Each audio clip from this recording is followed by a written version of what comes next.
It is the early hours of May 11th. The belly of the Camp Nou is not a place for the weak. It is a concrete echo chamber, designed to make visiting teams feel small before they even step onto the grass. Now, imagine walking into that dressing room, knowing that the 90,000 people outside are not just here to watch a football match. They are here for a coronation. They are here for a funeral. Barcelona needs exactly 1 point tonight to wrap their hands around the 2025/26 La Liga trophy. One single point, and the only thing standing between them and the ultimate humiliation of their greatest rivals is Álvaro Arbeloa. Look around that dressing room with him for a second. Look at who he is about to send out into the fire. There are exactly 16 fit senior players available. 16. For the biggest, most pride-defining fixture in world football, Real Madrid has been reduced to a skeletal crew. To even fill the bench, to even have the illusion of depth, Arbeloa has been forced to drag kids out of Castilla. David Jimenez, Thiago Pitarch, Jorge Sestero, Cesar Palacios. These are boys. They are talented boys. Sure, but they are boys who are being asked to act as human shields for an institution that is collapsing under its own weight. When you are looking at Thiago Pitarch to save you at the Camp Nou, you are not managing a football club anymore. You are managing a crisis. I have watched this club for years, man. We all know what the white shirt is supposed to mean. It is supposed to mean inevitability. It is supposed to mean that no matter who is on the pitch, the sheer weight of the badge will drag them through. But right now, that dressing room is terrifying. The atmosphere is suffocating. Arbeloa is walking into the Camp Nou with a broken squad, a fractured dressing room, and a board that seems to have completely lost its grip on reality. The anxiety isn't just about losing the game. It is about losing the identity of what it means to be Real Madrid. If you turn on the television right now, or if you read the morning papers, the narrative is perfectly set. The pundits are practically weeping over Real Madrid's horrific luck. They are talking about an unprecedented injury crisis. They are pulling up graphics of the treatment table, listing the names of the fallen, and framing this entire El Clásico as a tragic story of a noble team decimated by the cruelty of the footballing calendar. They will tell you that it is a miracle Arbeloa even has 11 players to put on the pitch. They are giving the club a free pass. They are writing the excuses before the referee even blows the first whistle. But you see, I don't buy that. And if you look closely at the mechanics of this football club over the last few weeks, you shouldn't buy it either. The media's version of events is clean. It is safe. It protects the multi-million euro assets, and it protects the men in the boardroom. That is the generous reading. The less generous reading is that Real Madrid is currently running a two-tier system of commitment. Nobody is talking about what it actually means when a squad shrinks to 16 players, while the biggest names conveniently step away. We are being told to look at the empty seats on the bench, but we are not being told to look at why certain players are refusing to sit on them. There is a fracture in that dressing room that goes far deeper than torn hamstrings or fatigued muscles. There is a political war happening behind the scenes, and the injuries are just the smoke obscuring the battlefield. Let us talk about Aurelien Tchouameni and Federico Valverde. If you have been paying attention to the leaks filtering out of the Spanish press over the last 48 hours, you already know about the altercation at Valdebebas. We are not talking about a heated, passionate exchange of words during an intense tactical drill. We are talking about a physical confrontation, a shocking clash between two of the most important, highly paid pillars in that midfield. In any normal, functioning football club, an incident of that magnitude triggers an immediate, non-negotiable protocol. Internal fines are issued. Players are suspended. The manager steps up to the press conference podium, delivers a stern monologue about institutional standards, and drops the offenders from the matchday squad to protect the integrity of the badge. That is how a healthy ecosystem operates. That is how you maintain control. But what did Real Madrid do in response to this? Absolutely nothing. Tchouameni walked out of that training ground bust up without a single sporting sanction to his name. He was not reprimanded in any public or meaningful sporting capacity. He is on the plane to Catalonia. He is in the matchday squad. He is almost certainly going to start the match at the Camp Nou. That is not a display of modern progressive man management. That is absolute, unfiltered desperation. Think about Álvaro Arbeloa's position here. He is not making a principled choice to forgive his player. He is making a mathematical one. When you only have exactly 16 senior players available to face your greatest rival in their own stadium, You do not have the luxury of morals. You do not have the privilege of enforcing discipline. Arbeloa simply cannot afford to suspend his defensive midfielder, because if he does, he has to throw yet another inexperienced teenager from Castilla into the midfield meat grinder to face a championship-chasing Barcelona. The manager's authority has been completely hollowed out by the sheer lack of available bodies. The players know it. The board knows it. And most dangerously, the opposition knows it. Imagine the psychological impact this has on the rest of the dressing room. Look at Fede Valverde. Here is a player who embodies the traditional blood and thunder DNA of Real Madrid. Yet, he is forced to watch the club's hierarchy turn a blind eye to a violent breach of discipline, just to ensure they can field a semi-competitive starting 11. It sends a chilling message to the remaining soldiers in that squad. It tells them that the rules no longer apply if the injury list is long enough. It tells them that the club is so utterly terrified of what Barcelona might do to them tonight that they are willing to sacrifice their core principles just to put a recognized name on the team sheet. The badge has been compromised for the sake of damage limitation. This is exactly what happens when a club begins to rot from the inside out.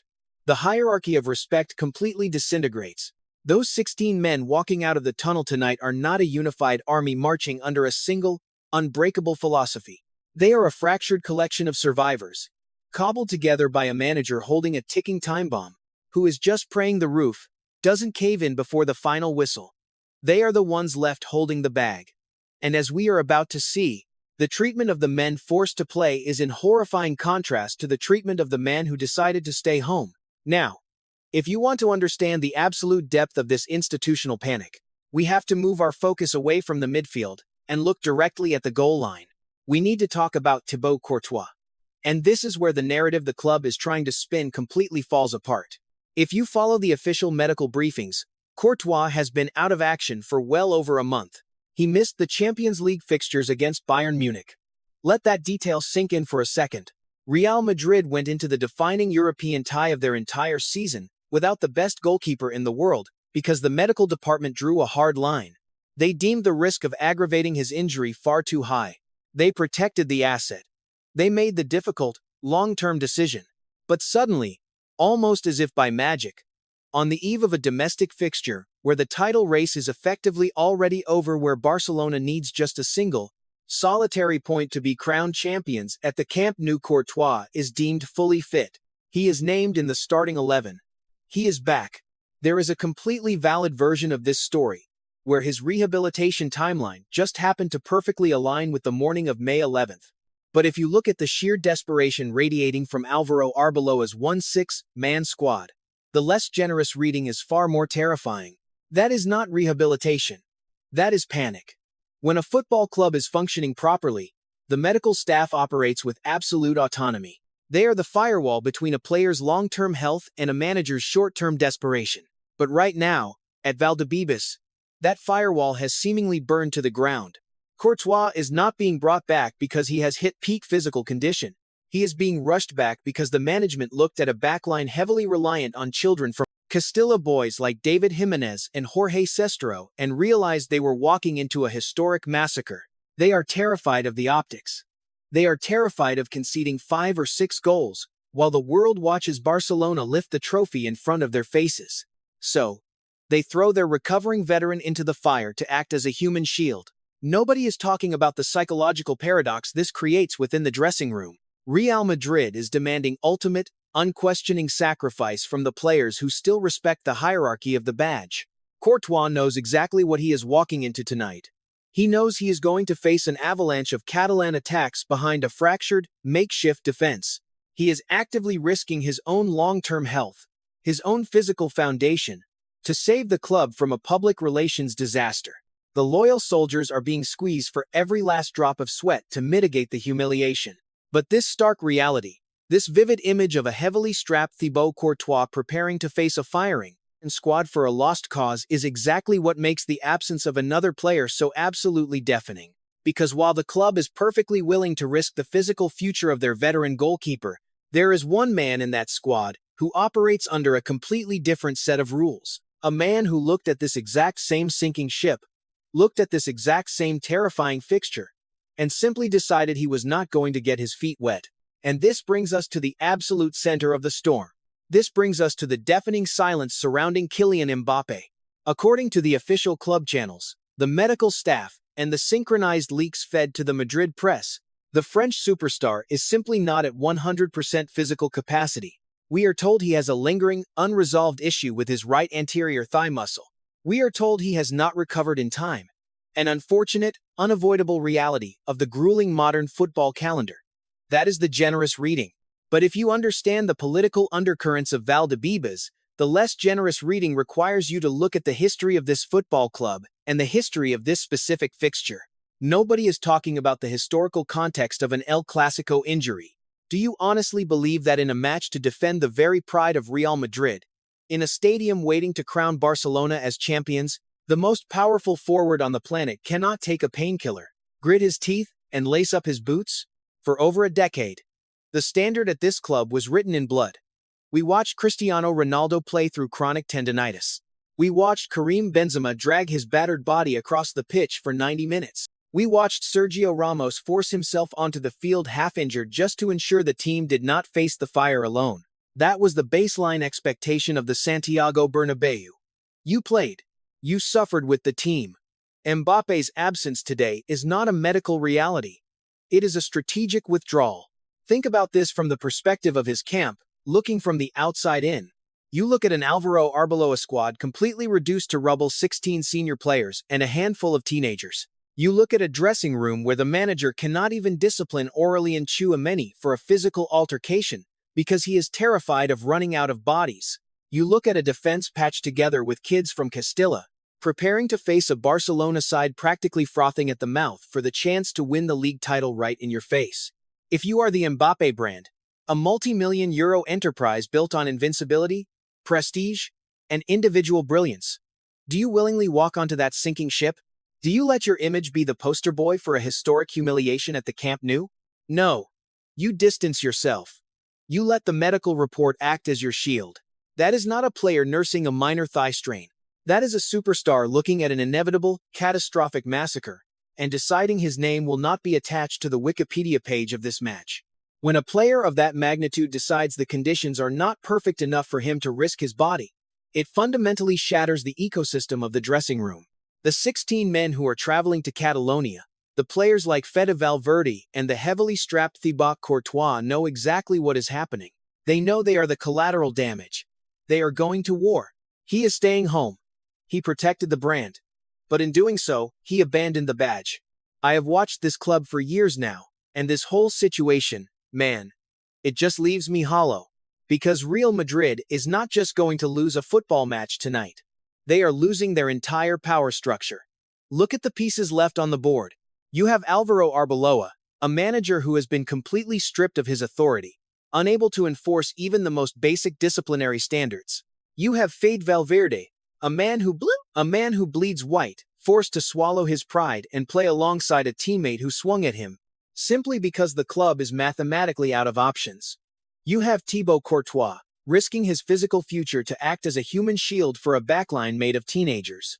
And then, sitting above it all, completely insulated from the fire, is Kylian Mbappé. This is the ultimate evolution of player power.